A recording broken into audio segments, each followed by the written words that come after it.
मेरा नाम सुधा है। कार्यक्रम देखने आई हूँ, मैं आयोजक नहीं हूँ। यहाँ के जो लोग हैं, जिनके साथ आपने बात की है, इन्होंने प्रोग्राम आयोजन किया है। तो ये सब हमारे जो साथी हैं इस इलाके के किसान मज़दूर हैं, जो मेहनत-कश है लोग, जो अभी दीदी बता रही थी ना कि किस तरह से शिक्षा हो, खेती हो, रोज़गार हो, इसके लिए हर दिन झूझ-झूझ के पा रहे हैं। और जिस तरह के मैसेज मिलते हैं हमको कि राम राज्य हो गया ये सब, मतलब सच्चाई तो हम सब देख ही रहे हैं। आप करोड़ों इस्तेमाल करके ऐड बना दिए कि यूपी मतलब स्वर्ग हो गया है, आप केरला नहीं बनना चाहिए। ये मतलब जिनके पास थोड़ी-सी भी समझ हो वो जानते हैं कि कैसे धार्मिक सांप्रदायिकरण। गलती कर रहे हैं। तो सांप्रदायिकरण करती है सरकार बेसिकली। बहुत करती है, बहुत करती है। हर चीज़ में लोगों को तोड़ने, हम तो हमेशा लगे रहे हैं कि ये छुआछूत छोड़ो, ये जातिवाद छोड़ो और ये और बढ़ाने में लगी है। जी, जी। अब जी बिल्कुल सही कहा है आपने और हम ये भी जानना चाहेंगे कि इस बार जो मौजूदा सरकार है मंदिर और मस्जिद की अगर हम बात करें तो ये दावे करती है कि अयोध्या झांकी है और काशी मथुरा बाकी है और 80-20 की बात करती है। समाज के एक धड़े को जो कि लगभग 20% की आबादी रखता है, उसको दरकिनार करने की कोशिश करती है, हिंदू-मुस्लिम की राजनीति करती है। उस पे आप क्या बोलना चाहेंगे? मैं कहूँगी कि ये सरकार और इनके जो इंटेलेक्चुअल है, ना ये इतिहास जानते हैं, ना ये समाज जानते हैं, ना ये कल्चर जानते हैं। हमारे देश में कई तरह के लोग, कई सोच रखने वाली, कई विश्वास रखने वाले साथ में रहते थे, कुछ रिश्ते रहते थे इन सब के बीच। यही इसी इलाके में बंजारे रहते हैं। ये बंजारे जो थे गाँव-गाँव जाते थे अपने रोज़गार, अपने कार्यक्रम करने में। अगर आपने कह दिया कि ये हिंदू है या मुसलमान है, ये सही नहीं है, ये बंजारे हैं। इनकी एक कल्चर है, इनकी एक सोच समझ है। आपने सबको ये 2 डिब्बे बना दिए हैं उनमें डालने के लिए, इसका कोई मतलब ही नहीं है।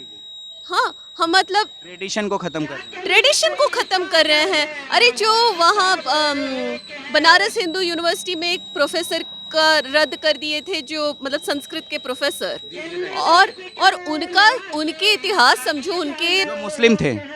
जो मुस्लिम हैं लेकिन वो मुस्लिम ही नहीं है उनको मतलब उनको मुस्लिम के नज़रिए से देखा जा रहा था, धार्मिक रंग के नज़र से और देखा जा उनका रहा परिवार है जो सदियों से शादियों में पूजा में जाके गाते हैं।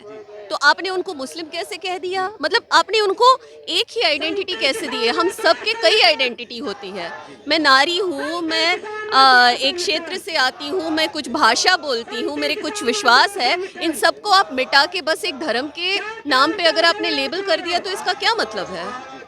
तो ये हो रहा है, ये रिडक्शनिज़्म जो कहते हैं अंग्रेज़ी में, ये हो रहा है और इसका कोई मतलब हम गरीब हो रहे हैं, हम अपना संस्कृति खो रहे हैं, हम अपने इतिहास खो रहे हैं इस चक्कर में कि बस हिंदू और मुस्लिम हाल बनाते-बनाते। ही में जो युवाओं के ऊपर मौजूदा सरकार के द्वारा इलाहाबाद हॉस्टल में घुसकर लाठी डंडों से जो उनके ऊपर हमले किए गए, जो बेरोजगार युवा नौकरी के लिए जो अपनी मांगें रख रहे थे, उनको जिस तरह से तानाशाही रवैये से उनको कुचलने की कोशिश की गई, उसके ऊपर आप क्या बोलना चाहते हैं? मैं तो कहूँगी पहले तो मैं युवकों से ही कहूँगी कि देखिए आप भी समझिए कि आपकी नौकरी आपके भले के लिए ये सरकार मायना नहीं रखती है।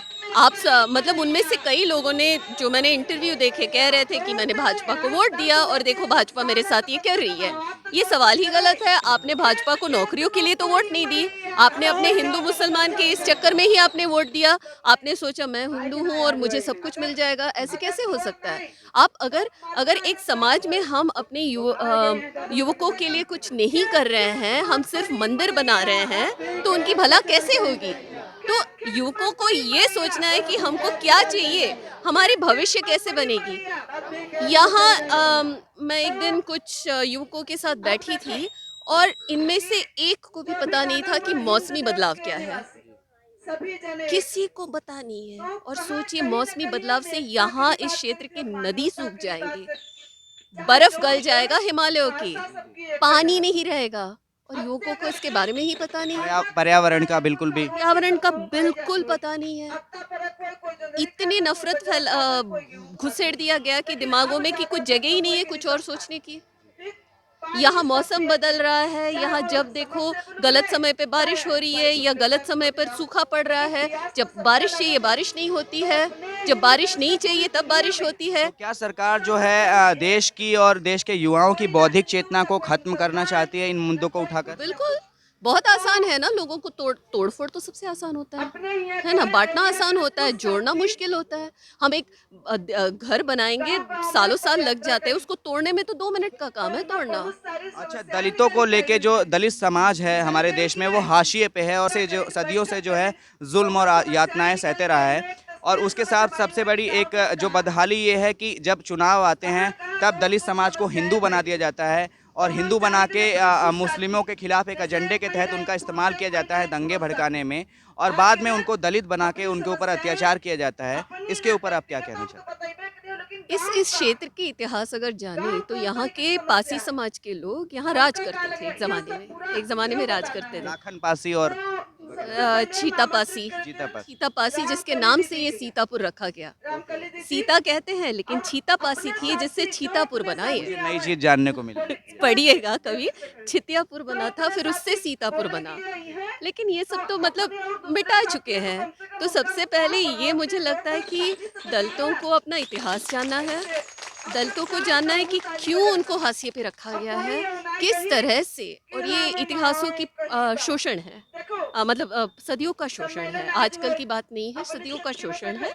इसको समझना पड़ेगा एक, फिर अपनी संस्कृति को समझना पड़ेगा। दलितों के खाने को देहाती खाना, गंदा खाना, है ना, जो मीट खा रहे थे उसको गंदा बताया गया है ना? मतलब उनके हर एक चीज़ पर अपनी संस्कृति को शर्म करने जैसे बना दिया गया है और ब्राह्मण संस्कृति को मुख्य संस्कृति बना दिया। बोला है कि ये भारत की संस्कृति है, हालाँकि ये 5% के लोगों की भी नहीं है। जी।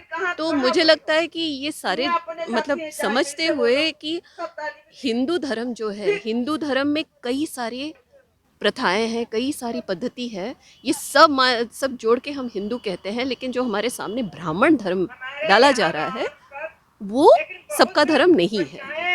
तो ये सारी समझ होनी चाहिए, लेकिन बस दुःख की बात है कि एक त्रिशूल दे दें या राम का नाम ले लें या कुछ ऐसे करके दलितों को कइयों को मतलब मौर्य, कुर्मी जो सारे अलग जातियाँ हैं, उनको बस बोला जा रहा है हिंदू, मतलब और हिंदू भी एक है ना? तो इन सब से हमको सोचना है, समझना है और अपने को हिंदू में भी चौथे पायदान पे उनको रखा जाता है जिसमें जैसे हिंदू समाज में वर्ण व्यवस्था है ब्राह्मण क्षत्रिय वैश्य शूद्र हिंदू तो बोला जाता है लेकिन उन्हीं हिंदुओं को भी अपने हिंदू समाज की जो उन्होंने श्रेणी बनाई है उसमें सबसे निचले स्तर पे रखा गया है। यही मैं कह रही हूँ ना कि एक तो हिंदू धर्म मतलब सिर्फ राम और कृष्ण है क्या?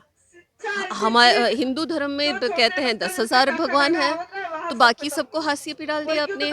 और जो हिंदू धर्म आज की तारीख में बताया जा रहा है वो बहुत ही छोटा सा है। हिंदू धर्म विशाल है।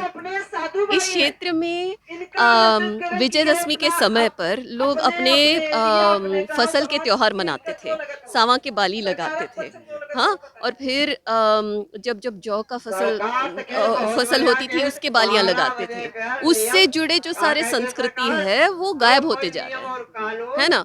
और जो मेन स्ट्रीम होती है उसी तरह से सारी पूजाएँ कराएँ। तो मैं कह रही हूँ कि ये जो हिंदू धर्म कहते हैं वो संस्कृति को ख़त्म कर रहे हैं। जी मैम, बहुत बहुत शुक्रिया हमसे बात करने के लिए। आपसे बात करने के बाद हमें भी बहुत कुछ सीखने को मिला। मैम से हम बात कर रहे थे और मैम ने हमें बताया कि किस तरीके से मौजूदा जो सरकार है उसके द्वारा भारत की सभ्यता को और संस्कृति को और यहाँ के दलित शोषित और वंचित समाज की संस्कृति को भी ख़त्म किया जा रहा है धीरे धीरे और उनको सिर्फ धार्मिक जामा पहनाकर उनको हिंदू समाज में जो है सम्मिलित तो कर दिया गया है, लेकिन जब बात उनके हक और अधिकारों की आती है तो उनको कुछ भी नहीं मिला है। तमाम चीज़ें से वो वंचित हैं। आज भी उनके समाज में शिक्षा की कमी है। ये जो कार्यक्रम है इस कार्यक्रम के माध्यम से दलित शोषित वंचित समाज है और जो समाज हाशिए पर है, जो पिछड़ा समाज है, उसको जागरूक किया जा रहा है और उनकी राजनीतिक चेतना को भी बढ़ाया जा रहा है और उनके जीवन में कुछ बदलाव हो सके, जिससे जीवन की मूलभूत सुविधाओं को भी पाने के लिए अपनी आवाज़ उठा सके, उसके लिए प्रेरित किया जा रहा है।